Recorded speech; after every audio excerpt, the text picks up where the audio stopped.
I'm a 56-year-old rural gun-owning white guy, and if Kamala Harris thinks I'll vote for her, she's right.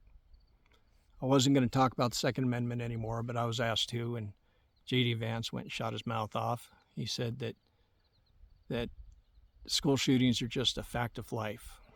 No, J.D., school shootings are a fact of death. It was almost as bad as Trump earlier this year telling folks in Iowa after a school shooting that they just need to get over it. Anyway, if they want to make the Second Amendment a part of this campaign, then let's get into it. I asked myself this about why do we have the Second Amendment? Where did it come from? I did this a couple of years ago because people were online saying it was all about slavery. And, well, I knew that was nonsense. But I wanted to be able to back up my argument, so I started digging. This guy at the College of William and Mary, he did his doctoral thesis on this very question. Why do we have a Second Amendment? Back in the 17th century, King James II in England, he had a standing army, and it didn't work out well for people.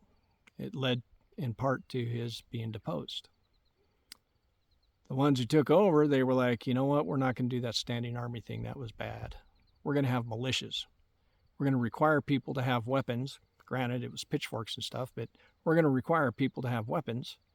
And if we need to call up the militia, we will. Fast forward to post-Revolutionary War, we had the Articles of Confederation. The Articles of Confederation gave us 13 individual states with very little federal rules between them, and it wasn't working. Too much conflict. So we had the Constitutional Convention, and the big question was, how much power will the federal government have, and how much will the states have? The compromises were the Bill of Rights. The Second Amendment, that came about because there were some people who wanted to have a standing army. The other people were like, no way. Do you remember King James? Do you remember what King George did with his standing army? That's part of what led us here. We can't have a standing army, they said. And they couldn't agree, and they came up with a compromise. The compromise was, we'll have a standing army, but it has to be reauthorized every 2 years. That's why we have a 2-year budget process. The other part of it was the civilian government will be in charge of the military. That was enough to for the no standing army folks. That was enough for them to say, okay, we can live with that. But we also need to be able to protect ourselves as states should the federal government send their army after us. So they're like, all right, fine. Each state can have their well-regulated militias. And to ensure that those well-regulated militias are able to fight, we will enshrine the right to bear arms. See, it wasn't about me being able to protect myself, me being able to fight off a tyrannical federal government. That's not what it was about.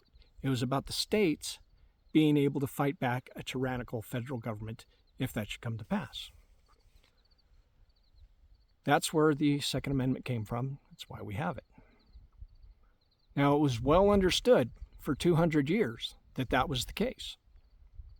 And then some people come along, the Federalist Society, and surprise, surprise, the Heritage Foundation. They were like, no, we want the Second Amendment to be all about an individual's right to protect himself. That's what we believe. So they started putting judges on the bench that would back that up. And at first, it was just a small minority of judges that went along with this idea. They believed it, and that's how they made their rulings. And it grew over time. And we ended up, sooner or later, with people like Clarence Thomas, who basically, they say we need to go back through history and look at what the founders meant, but they only go back to around the 1950s. They don't actually go all the way back. It's getting long, so I'm going to close with this. Another part of it was states' rights versus the federal government. I mentioned that.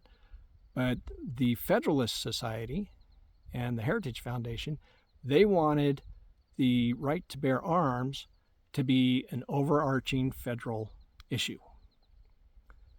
The other judges were like, no, it's a states' rights issue because the states have the need for the militias if it comes to that.